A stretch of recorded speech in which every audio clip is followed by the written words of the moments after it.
నీ గుండె గుమ్మంలోకి ప్రతిరోజు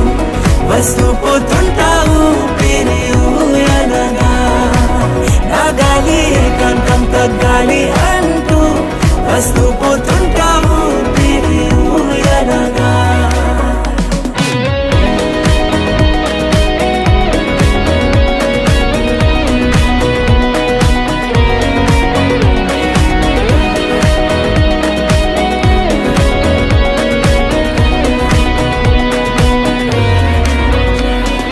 లోకంలోనా